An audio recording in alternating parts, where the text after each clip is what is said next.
ஒரு பெரிய நகரத்தின் சத்தத்துக்குள் ரஹ்மான் என்ற இளைஞன் வாழ்ந்து கொண்டிருந்தான்.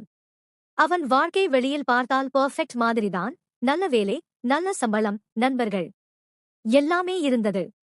ஆனா அவன் மனசு மட்டும் வெறுமையா இருந்தது. அவன் குழந்தை வயசுல ரொம்ப நல்லவன். தொழுகை தவறாமல் படிப்பான். அம்மாவுடன் சேர்ந்து துவா செய்வான். ஆனா வளர வளர உலக விஷயங்கள் அவனை மாற்ற ஆரம்பிச்சது. இது பண்ணலேனா என்ன ஆகும்? நாளைக்கு பார்த்துக்கலாம். இப்படி சொல்லிக்கிட்டு தொழுகையை விட்டான்.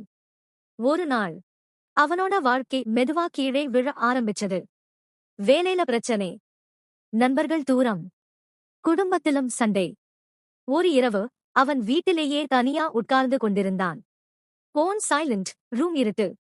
அந்த நேரம் அவன் மனசு பேச ஆரம்பிச்சது. நீ என்ன ஆகிட்டே? நீ முன்னாடி இருந்த ரஹ்மான் இல்ல.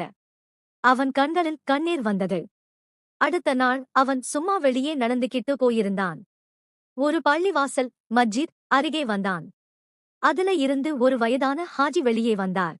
அவர் ரஹ்மானை பார்த்து சிரிச்சு கேட்டார், மகனே, ஏன் இப்படி கவலையாயிருக்கே?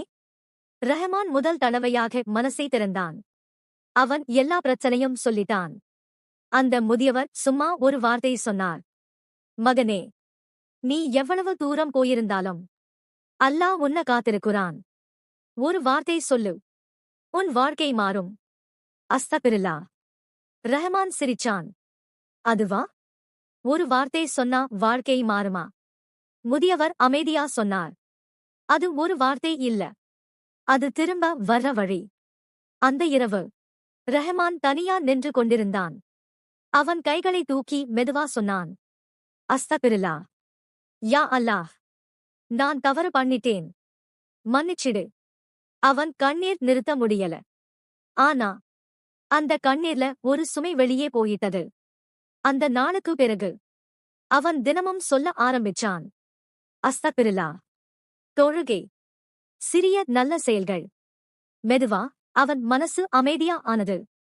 குடும்பம் திரும்ப சேர்ந்தது. வேலையில நல்ல மாற்றம் வந்தது. ஆனா அதைவிட பெரிய மாற்றம், அவன் உள்ளம் திரும்ப அல்லாவை கண்டது. ஒரு நாள் அவன் மீண்டும் அந்த மஸ்ஜித்க்கு போனான். அந்த முதியவரை தேடினான். ஆனா யாருக்கும் அவர் பற்றி தெரியவே இல்ல. அவன் சிரிச்சான், கண்களில் கண்ணீர். அல்லாஹ், நீயே எனக்கு வழி காட்டின. நாம் எவ்வளவு தூரம் போயிருந்தாலும் ஒரு உண்மையான அஸ்தபிருல்லாஹ் நம்மை மீண்டும் அல்லாவிடம் கொண்டு வரும். இந்த கதை உங்கள் மனதை தொட்டிருந்தால் எங்கள் சேனலை சப்ஸ்கிரைப் செய்ய மறக்காதீர்கள். இன்னும் பல அழகான கதைகளுடன் விரைவில் சந்திப்போம். அஸ்ஸலாமு அலைக்கும் வரஹ்மத்துல்லாஹி வபரகாத்துஹு.